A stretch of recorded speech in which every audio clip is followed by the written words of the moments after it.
Les scientifiques ont passé des décennies à essayer de comprendre ce qui différenciait Bruce Lee. Mais même aujourd'hui, nombre d'entre eux admettent que les chiffres refusent tout simplement de correspondre aux explications conventionnelles. Plus l'équipement devenait sophistiqué, plus les résultats paraissaient confus. Ce qui a le plus perturbé les chercheurs n'était pas que Bruce Lee était extraordinairement talentueux, mais que bon nombre des mesures physiques associées à ses performances semblaient exister en dehors de la plage qu'ils attendaient de n'importe quel corps humain.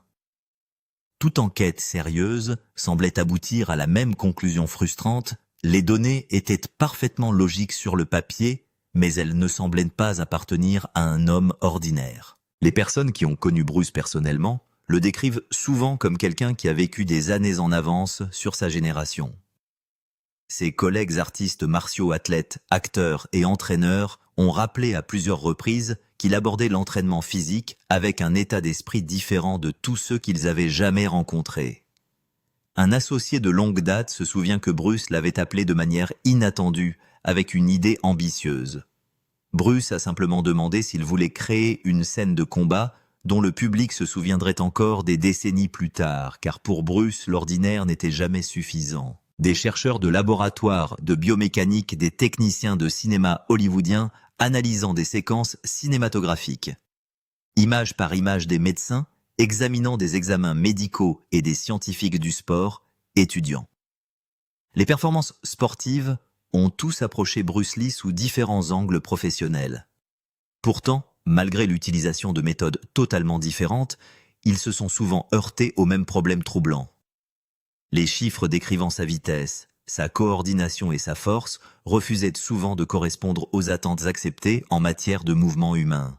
Au lieu de répondre aux questions, chaque nouvelle étude semblait en créer encore plus. Pendant près de 60 ans, d'innombrables heures d'images d'archives ont été examinées aux côtés d'entretiens de mesures en laboratoire et de témoignages oculaires. Chaque enquête a tenté de séparer le mythe des faits mesurables. Cependant, plus les experts étudiaient en profondeur les capacités physiques de Bruce Lee, plus il devenait difficile de les expliquer à l'aide des modèles traditionnels de biomécanique. Finalement, une question inconfortable pesait sur chaque discussion. Bruce Lee était-il simplement un athlète extraordinaire ou avait-il découvert des façons d'utiliser le corps humain que la science peine encore à expliquer pleinement ? L'un des premiers moments qui ont alimenté ce mystère s'est produit lors des championnats internationaux de karaté de Long Beach en 1964. Parmi les spectateurs se trouvait Bob Baker, un artiste martial respecté, qui croyait avoir déjà vu toutes les astuces et illusions que le monde des arts martiaux pouvait produire. Il croisa les bras, observa les manifestations avec un scepticisme sain et s'attendait à exposer un autre artiste en s'appuyant sur son sens du spectacle plutôt que sur ses véritables compétences. Rien de ce dont il a été témoin ce jour-là ne l'a préparé à ce qui s'est passé ensuite. Bruce Lee s'avança calmement et se positionna directement devant Baker. Au lieu de retirer son bras pour générer de l'élan, il plaça son poing à seulement quelques centimètres de la poitrine de Baker et le maintint là. Il n'y avait presque aucun mouvement visible. Pour tous ceux qui regardaient, il semblait physiquement impossible qu'un mouvement aussi bref puisse produire une force significative. Puis Bruce a frappé. Sans une réaction dramatique ni un mouvement exagéré, Baker a été soudainement projeté en arrière à travers la pièce, s'écrasant violemment contre une chaise à proximité avec suffisamment de force pour que beaucoup croient plus tard que la chaise elle-même l'empêchait de percuter le mur derrière elle. Le public se figea dans un silence stupéfait avant d'éclater d'incrédulité. Des milliers de témoins venaient d'observer quelque chose qui semblait contredire tout ce qu'ils comprenaient sur la mécanique de la sonnerie. La démonstration est rapidement devenue connue sous le nom de fameux coup de poing d'un pouce de Bruce Lee, et pour cause. La boxe conventionnelle, le karaté et pratiquement toutes les disciplines de frappe enseignent que la puissance se développe à travers la distance, l'accélération et l'élan. Les combattants apprennent à faire pivoter leurs hanches, à étendre leurs épaules et à accélérer le poing sur une trajectoire mesurable avant l'impact. Bruce Lee avait apparemment généré une force dévastatrice avec presque aucune distance visible. Cette contradiction a fasciné les chercheurs ultérieurs qui ont tenté de comprendre comment fonctionnait la démonstration. Selon l'analyse biomécanique discutée par des experts tels que Jessica Rose, la véritable source du coup de poing n'a jamais été le poing lui-même. Au lieu de cela, Le mouvement aurait commencé au niveau du pied arrière de Bruce, appuyant fermement sur le sol, créant une force qui s'est propagée vers le haut à travers tout son corps. Chaque groupe musculaire majeur a contribué à la frappe dans une séquence soigneusement coordonnée qui n'a gaspillé presque aucune énergie. La force aurait traversé son mollet, continué dans sa cuisse accélérée par la rotation de ses hanches, transférée à travers son tronc, traversé son épaule, et finalement concentrée dans son poing précisément au moment de l'impact. Aucun de ces mouvements individuels n'a semblé dramatique lorsqu'on les considère séparément.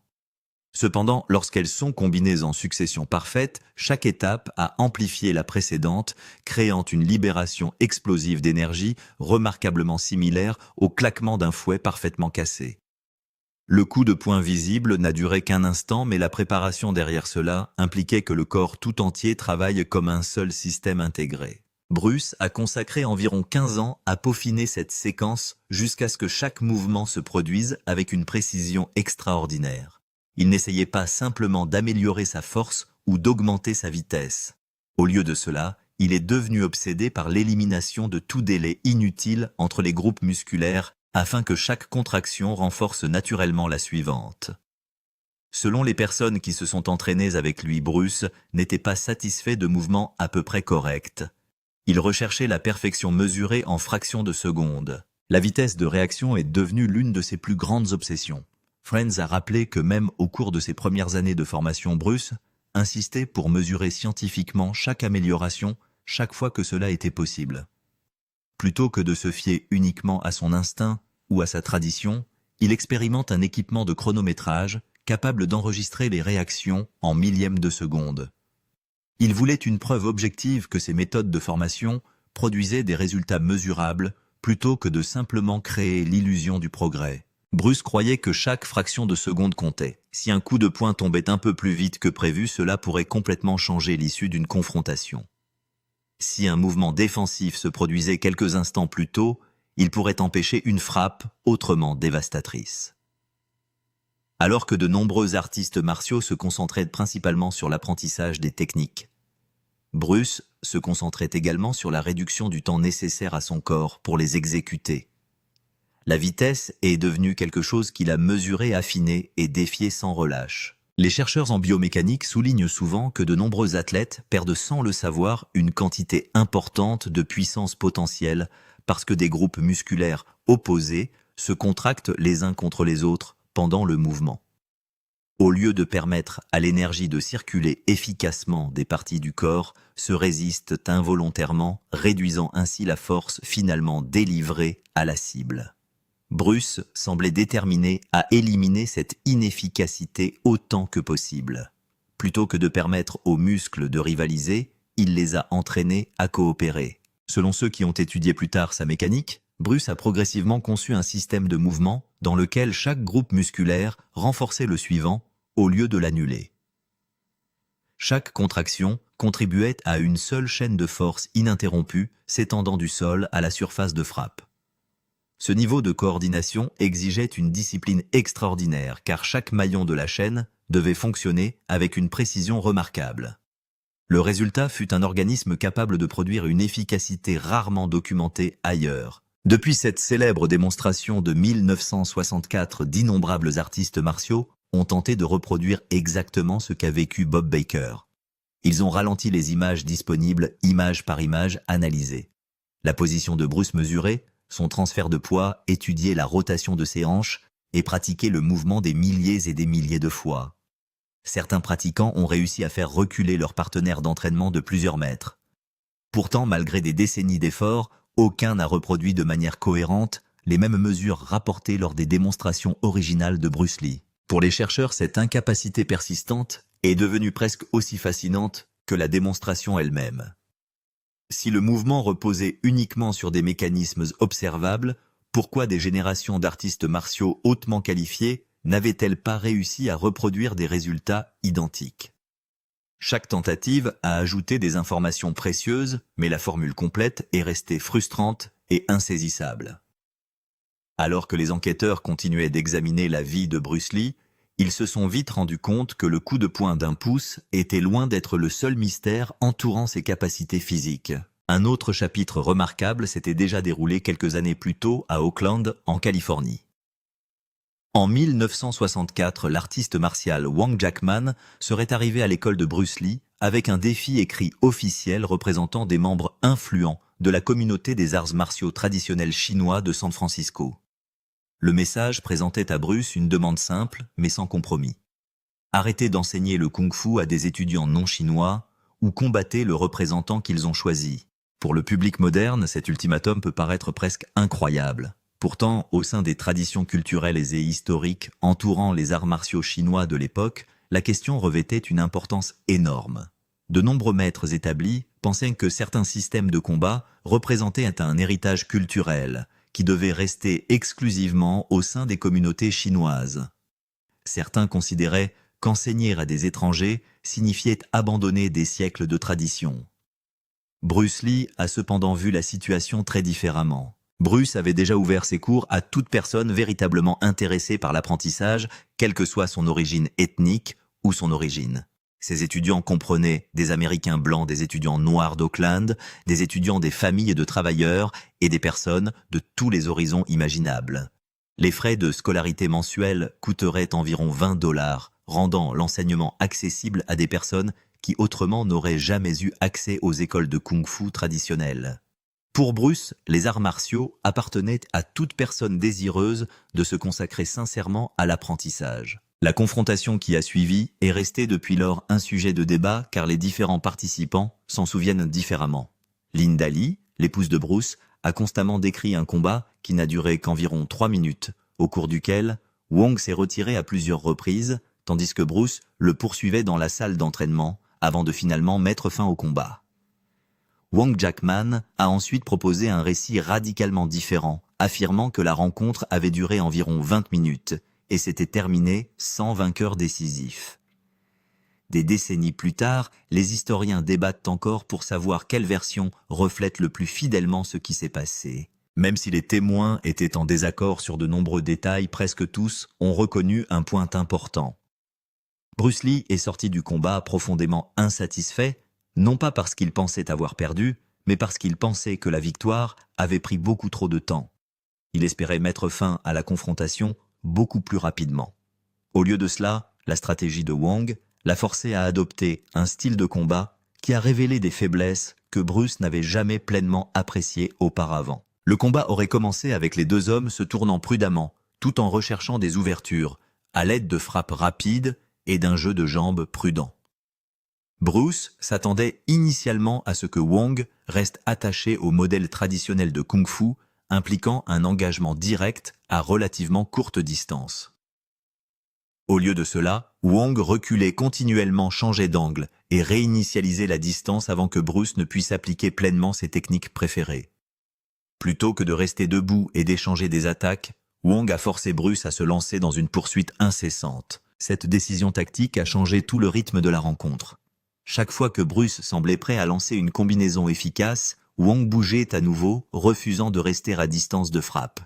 Selon plusieurs témoignages, il ne s'agissait pas d'une simple peur ou d'un évitement.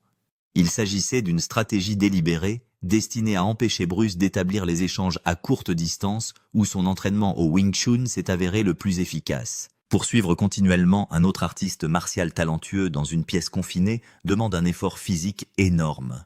Bruce aurait lancé des dizaines de coups de poing dont beaucoup ne frappaient que légèrement ou manquaient complètement alors que Wang continuait de bouger. La poursuite constante a progressivement perturbé le rythme du jeu de jambes traditionnel de Bruce tout en augmentant son épuisement physique. Chaque échange infructueux consommait une énergie précieuse sans rapprocher la confrontation de sa conclusion. Finalement, Bruce a réussi à piéger Wang et a réalisé suffisamment de frappes efficaces pour mettre fin à la rencontre. Pourtant, bien qu'il soit sorti victorieux selon de nombreux témoins, il est rentré chez lui physiquement épuisé et émotionnellement instable. Ses poumons auraient brûlé à cause de l'effort, tandis que la fatigue se propageait dans les muscles qui lui faisaient rarement défaut pendant l'entraînement.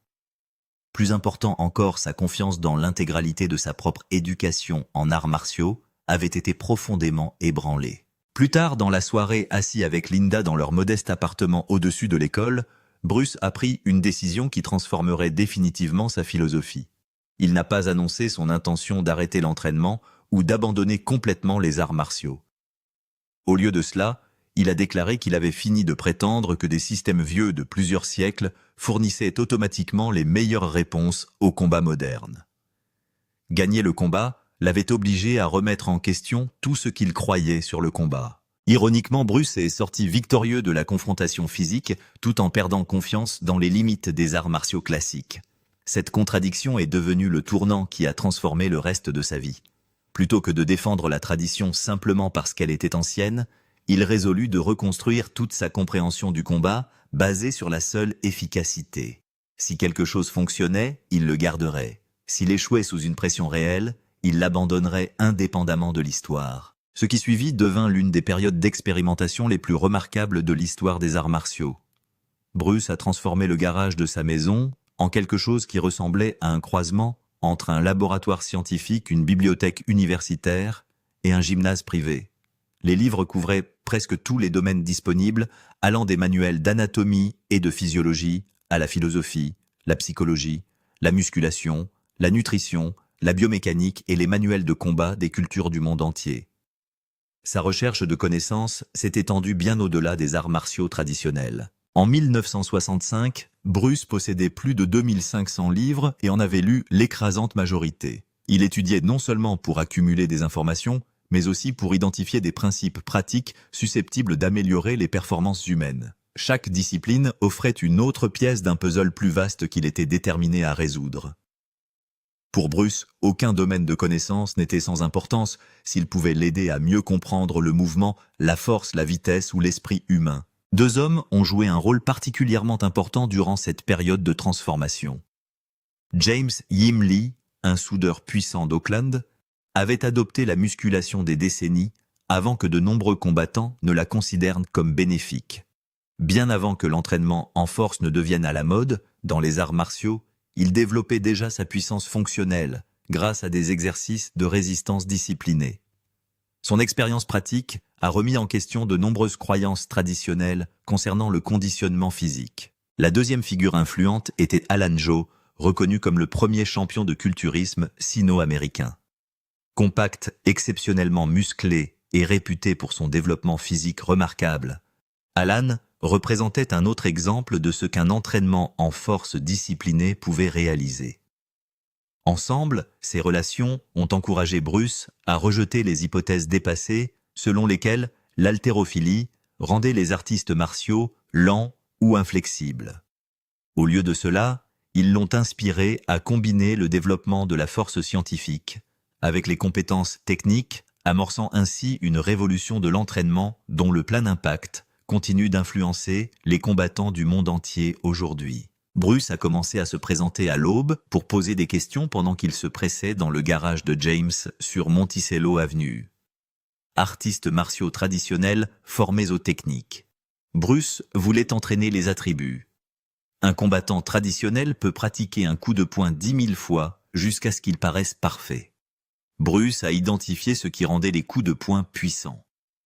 Je vais chez Bruce et il m'a demandé ce que j'avais entraîné. Vous savez comment j'entraîne ce que j'ai fait? Et il m'a dit de frapper et de donner des coups de pied dans ce sac. Il s'est tenu derrière le sac et m'a fait donner des coups de poing et des coups de pied. C'est donc intéressant. Puis, il a intégré cette qualité directement dans son corps. La vitesse provenait des fibres musculaires à contraction rapide. Le pouvoir provenait de la connexion de tout le corps. L'endurance provenait d'un entraînement par intervalle qui n'existait dans aucun manuel d'arts martiaux. Lundi, c'était la musculation. Jamais plus de 8 répétitions. Mardi, c'était en cours. Mercredi, c'était la flexibilité. Jeudi, c'était différents groupes musculaires. Vendredi, c'était du gros travail avec des sacs. Samedi, c'était du combat. Le dimanche était censé être repos. Mais Linda le trouvait en train de faire des pompes du bout des doigts dans le salon. La surcharge progressive est devenue sa religion. Chaque entraînement devait être plus difficile que le précédent. Il tenait des cahiers détaillés pour suivre chaque répétition, chaque série, chaque variation. En 1967, il avait réduit son entraînement à des séances de 30 minutes si intenses que les observateurs étaient fatigués, rien qu'en le regardant. Il emportait des pinces à ressort partout où il allait. Les étudiants se souvenaient de lui pliant négligemment des capsules de bouteilles avec son pouce tout en expliquant les techniques. Bruce a étudié le combat comme un ingénieur étudie les ponts. Il a abandonné les positions rigides du Wing Chun et a emprunté le jeu de jambes du boxeur. Il a volé au tireur la compréhension de la distance et du timing. Chaque système de combat sur Terre avait quelque chose d'utile enfoui dans la tradition. Le travail consistait à le déterrer. Un après-midi de 1967, Bruce entra dans son école avec 20 ans de certificat et de ceinture. Ses élèves l'ont vu jeter tout dans une poubelle et y allumer le feu. Il a appelé ce qui a suivi Jeet Kune Do. 3 principes ont remplacé 10 000 techniques simplicité. Un mouvement au lieu de 2, la distance la plus courte jusqu'à votre cible. La liberté devenant de l'eau, qui pourrait s'écraser comme une vague, ou contourner les obstacles. Les maîtres traditionnels envoyaient des champions pour le défier. Chacun est reparti confus et meurtri. Ses élèves gagnaient des combats de rue après 6 mois. Ils se disputaient constamment contre tout style qui franchissait la porte. Pas de ceinture, pas de forme, juste une évolution vers devenir plus dangereux. Et puis, en 1966, Bruce entra sur la scène sonore d'Hollywood. Il a donné un coup de poing, et le réalisateur le plus expérimenté de la salle a découvert que les caméras elles-mêmes ne pouvaient pas voir ce que faisait Bruce, invisible aux caméras.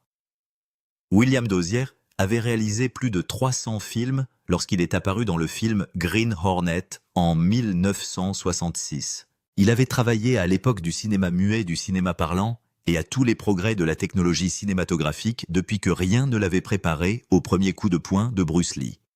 Les images sont revenues du labo semblant cassées.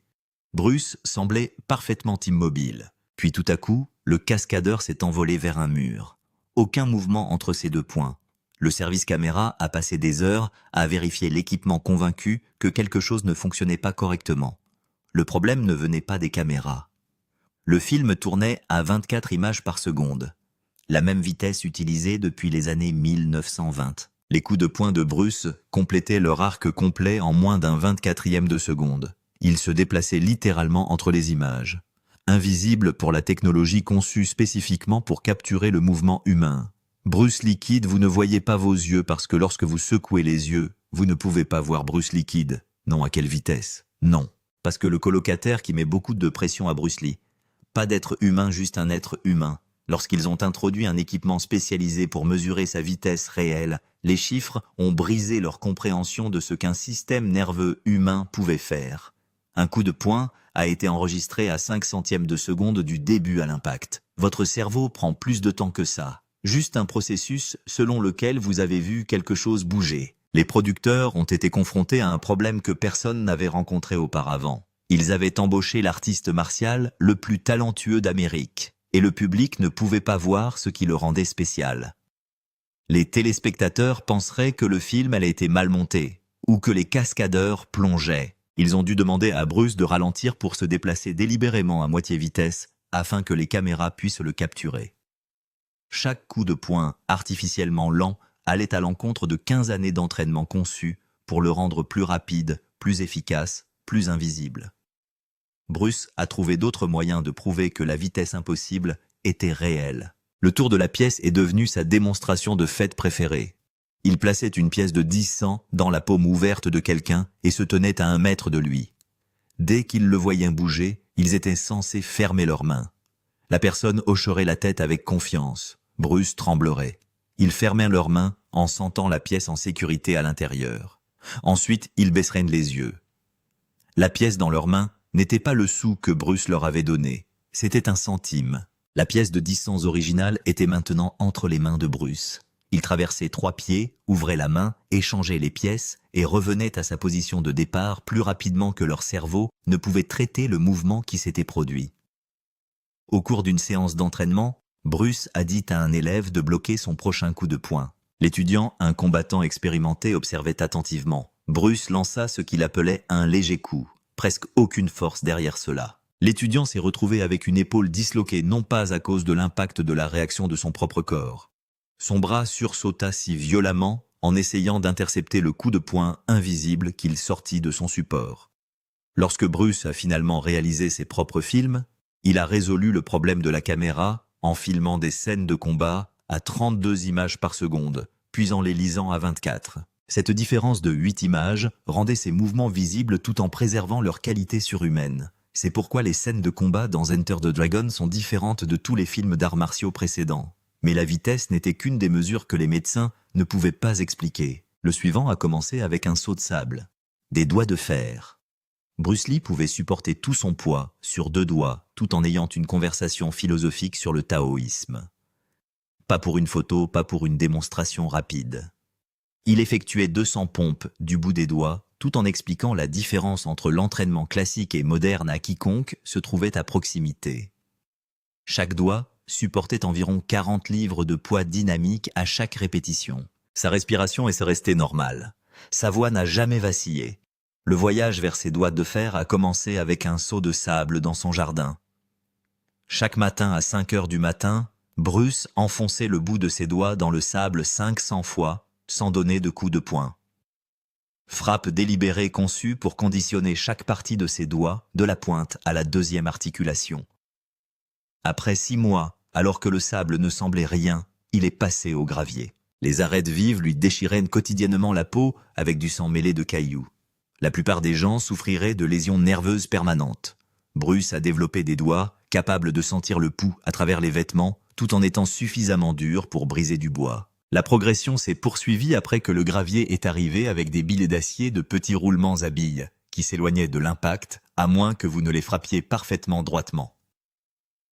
500 coups chaque matin avant le petit déjeuner. Ses doigts se sont transformés en quelque chose qui ne correspondait à aucun manuel de médecine. Lorsque les médecins l'ont examiné des années plus tard, ils ont constaté une densité osseuse qui était littéralement hors de leur tableau de mesure. Ses tendons s'étaient épaissis comme des câbles d'acier. Les points d'attache étaient des muscles reliés aux os qui s'étaient restructurés pour supporter des forces qui déchireraient les tissus normaux. En 1969, Bruce se tenait devant une foule tenant une planche de chêne d'1 pouce d'épaisseur. Pas de liquidation, pas de préparation dramatique. Il plaçait simplement le bout de ses doigts contre le bois et les enfonçait comme si on poussait du papier. Le son n'était pas le craquement auquel tout le monde s'attendait, mais quelque chose de plus proche d'un tissu déchiré. La planche s'est parfaitement divisée au milieu. Ceux qui regardaient pensaient qu'il était précoupé ou affaibli d'une manière ou d'une autre. Bruce a ensuite laissé les bénévoles apporter leur propre planche. À chaque fois, même résultat. Son exploit de conditionnement le plus ridicule aurait pu être le sac lourd. Bruce s'est entraîné avec un sac de sable de 300 livres que la plupart des combattants ne pouvaient même pas déplacer avec leurs coups de pied les plus puissants. Bruce le lancerait avec un coup de pied latéral, le faisant pivoter parallèlement au sol. La chaîne qui le maintient se détendrait complètement sous l'effet de la force. Ensuite, il lui donnait un nouveau coup de pied lors du backswing, l'envoyant voler dans la direction opposée. Il pouvait maintenir ce rythme pendant des minutes. Chaque coup de pied était délivré avec la force d'une petite voiture. Sa respiration était contrôlée, comme s'il faisait une promenade décontractée. Et voici la partie qui a transformé le conditionnement en quelque chose de plus sombre. Bruce avait tranquillement testé tout cela contre de vrais adversaires. Pas des étudiants, pas des cascadeurs. Des ceintures noires entraînées qui se sont présentées à sa porte pour lui arracher la tête. L'un d'eux a duré 11 secondes. 11 secondes. Yoichi Nakagi n'était pas un professeur de karaté dans un centre commercial. Ceinture noire du 3e degré en karaté et en judo. Fondateur de son propre système de combat.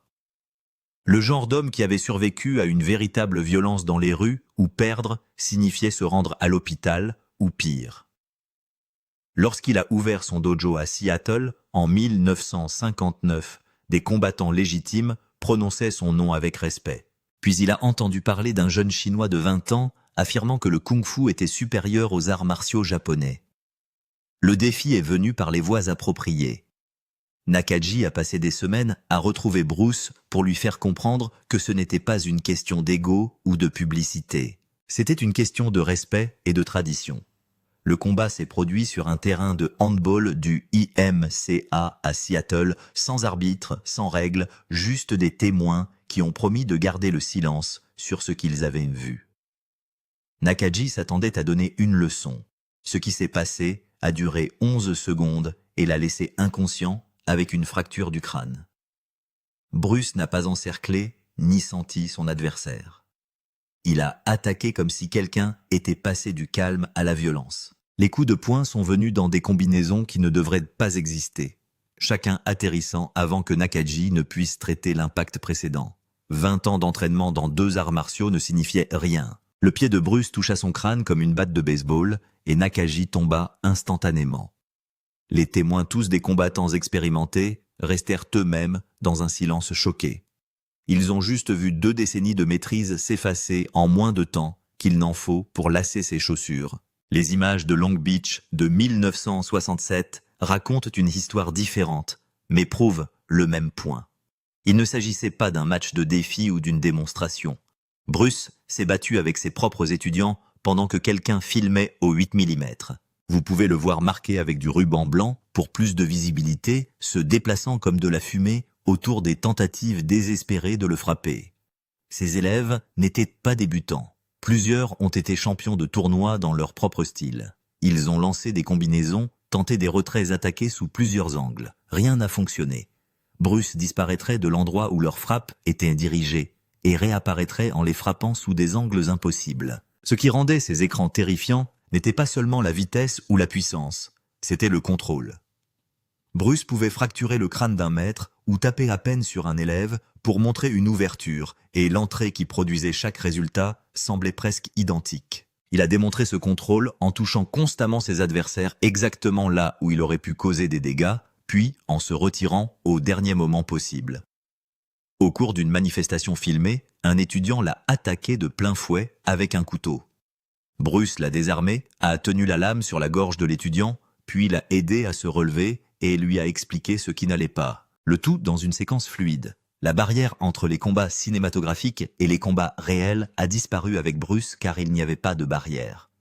Il s'est battu de la même manière devant la caméra que dans la vraie vie mais plus lentement. Ainsi, le public a pu suivre les cascadeurs qui ont travaillé avec lui et qui ont déclaré qu'ils devaient consciemment se retenir pour éviter de les blesser pendant le tournage, ce qui soulève une question à laquelle personne n'a pu répondre. Comment un homme ayant une vue suffisamment mauvaise pour le disqualifier de l'armée américaine voyait tout cela venir? Le dragon s'est battu à l'aveugle. Bruce Lee ne pouvait pas voir les visages de ses propres étudiants de l'autre côté de la salle de formation. -5 dioptries dans les 2 yeux signifiait que tout ce qui se trouvait à portée de bras se dissolvait en flou coloré. Lorsque l'armée américaine a testé sa vision en 1963, elle l'a classé dans la catégorie F, médicalement inapte au service. La même vue qui l'a empêché de porter un fusil ne l'a pas empêché de devenir le combattant le plus redouté du monde. La plupart des gens auraient abandonné les arts martiaux avec une vision aussi mauvaise. Bruce a reconstruit tout son système de combat autour de cela. Il ne pouvait pas voir les coups arriver comme le faisaient les combattants normaux. Il a donc appris à lire les corps plutôt que les mouvements. Une épaule descend d'1/4 de pouce avant qu'un coup de poing ne soit lancé. Les hanches tournent quelques millisecondes avant le coup de pied. Le poids est transféré du pied arrière vers l'avant avant toute attaque vers l'avant. Bruce s'est entraîné à voir ces signaux à travers le flou, identifiant les menaces par la forme et le mouvement plutôt que par les détails. Cette limitation l'a forcé à développer quelque chose au-delà de la perception normale. Tandis que d'autres combattants surveillent les yeux de leur adversaire à la recherche de télégraphes, Bruce ressentait des changements dans la pression atmosphérique lorsque ses membres se déplaçaient dans l'espace. Il pouvait sentir le déplacement de l'air d'un coup de poing avant qu'il n'atteigne le sol. Les partenaires d'entraînement ont décrit le combat avec lui comme un combat contre quelqu'un qui avait un radar. Il esquivait les frappes lancées depuis ses angles morts, des contre-attaques qu'il n'aurait pas pu voir venir. Shisao, l'exercice de sensibilité Wing Chun, où les combattants maintiennent un contact constant avec leurs bras, est devenu son laboratoire pour développer une conscience surnaturelle. Bruce a atteint des niveaux où il pouvait combattre des matchs entiers uniquement par le toucher. Dan Inosanto, un Philippin américain maigre aux cheveux noirs, qui deviendra plus tard le partenaire d'entraînement le plus proche de Bruce et le gardien le plus fiable de ses méthodes, lui banderait complètement les yeux. Bruce contrôlerait toujours toute la force de redirection de l'échange avant même que son adversaire ne s'engage dans un mouvement. Il pouvait dire aux étudiants exactement quelle attaque ils étaient sur le point de lancer en se basant uniquement sur les minuscules tensions musculaires qu'ils ressentaient dans leurs bras connectés. L'entraînement aux yeux bandés allait au-delà des exercices. Bruce se déplaçait dans l'obscurité totale et exerçait des formes dans des pièces où il ne pouvait voir ni les murs ni les meubles. Il demandait aux élèves de l'attaquer au hasard, alors que ses yeux étaient couverts, apprenant à se battre en utilisant uniquement le son et le mouvement de l'air. Ce n'était pas une absurdité mystique concernant la détection de l'énergie. Il s'agissait d'une adaptation pratique à une limitation physique qui aurait dû mettre fin à sa carrière de combattant avant qu'elle ne commence. Dans les années 1960, les lentilles de contact étaient des instruments de torture en plastique dur. Bruce les portait pendant le tournage malgré une douleur constante qui aurait arrêté presque n'importe qui d'autre. Entre les prises d'Enter the Dragon, il disparaissait pour appliquer des gouttes anesthésiantes qui aidaient à peine. La fameuse intensité de son regard venait en partie du fait qu'il se forçait à se concentrer à travers des disques en plastique grattant ses cornets à chaque clignement. Il n'en a jamais parlé à l'équipage ou aux journalistes. Des années plus tard, Linda leur a appris que la myopie aurait dû être une vulnérabilité que tout le monde pouvait exploiter. Au lieu de cela, Bruce avait passé 2 décennies à en faire quelque chose qui le rendait plus difficile à toucher que les combattants dotés d'une vision parfaite. C'est à ce moment-là que les questions de Jessica Rose ont commencé à ressembler moins à un problème de recherche qu'à autre chose. La révolution n'a jamais pris fin. Enter the Dragon a été créé 4 jours après la mort de Bruce Lee, et le calcul de Jessica Rose 60 ans plus tard s'inscrit dans un problème beaucoup plus vaste. La séquence de la frappe d'un pouce est une mesure qui ne correspond pas. La pellicule Green Hornet en est une autre. La fracture du crâne du Seattle, IMCA, en est un 3e. La densité osseuse qui figure dans les dossiers du médecin est d'1/4. Chaque fois qu'une personne sérieuse regarde Bruce Lee avec le bon équipement, elle découvre un numéro qui n'appartient pas à un être humain de sa taille. La révolution qu'il a initiée suit la même ligne de fracture. Street Fighter 2 a été lancé en 1991, avec Fei Long, un personnage si évidemment basé sur Bruce que Capcom n'a même pas prétendu le contraire. Chuck Norris a construit toute sa carrière en étant le gars qui a combattu Bruce dans Way of the Dragon, et il dira à tous ceux qui le demanderont que Bruce était le meilleur artiste martial qu'il ait jamais rencontré. Bolo Yeung, qui incarne le méchant que Bruce tue dans Enter the Dragon, a utilisé les techniques de Bruce dans les sports sanguinaires, mais l'empreinte culturelle n'est pas vraiment la partie qui compte. Ce qui compte, c'est ce que chaque combat de l'UFC sur Terre admet tranquillement, avant que les écoles d'arts martiaux de Bruce n'enseignent un style et insistent sur le fait qu'il était complet après que les arts martiaux mixtes de Bruce soient devenus inévitables. Les champions de l'UFC étudient les écrits de Bruce sur la combinaison de différents systèmes de combat. Ils ne l'appellent peut-être pas Jeet Kune Do, mais ils suivent son plan consistant à prendre ce qui fonctionne et à rejeter ce qui ne fonctionne pas. Chaque gymnase de MMA en Amérique existe parce que Bruce a prouvé que les arts martiaux traditionnels ne suffisaient pas à eux seuls, et chacun de ces gymnases regorge de combattants qui ont essayé de reproduire ces mesures. Des champions du monde, des Olympiens, des hommes 2 fois plus grands, dotés d'une meilleure nutrition et d'une science du sport moderne. Aucun d'entre eux ne correspond au numéro affiché sur le moniteur de Jessica Rose. Aucun d'entre eux ne s'est déplacé de manière invisible devant une caméra argentique. Aucun d'entre eux n'a enfoncé ses doigts dans des planches de chêne pour expliquer le taoïsme. Ce qui nous ramène à la question que son calcul allait toujours poser. Bruce Lee était-il une élite ou quelque chose au-delà de l'humain? Les laboratoires de biomécanique qui mesuraient ses coups ne pouvaient pas les reproduire. Les caméras qui le filmaient ne pouvaient pas le voir à pleine vitesse.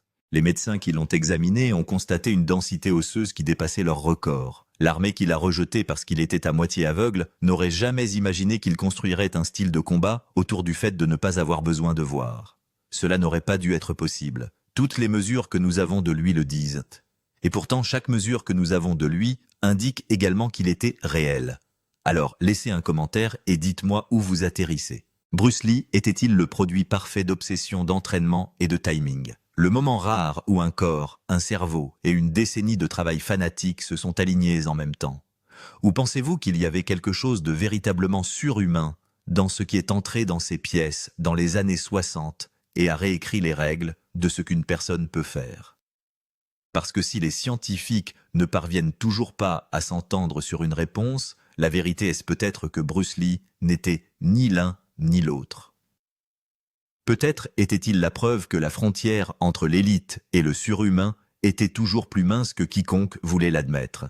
Et si vous voulez savoir qui d'autre a brisé le tableau des mesures de la même manière que Bruce, abonnez-vous. Cette chaîne est construite autour des personnes dont le nombre ne correspond pas, et le prochain attend déjà.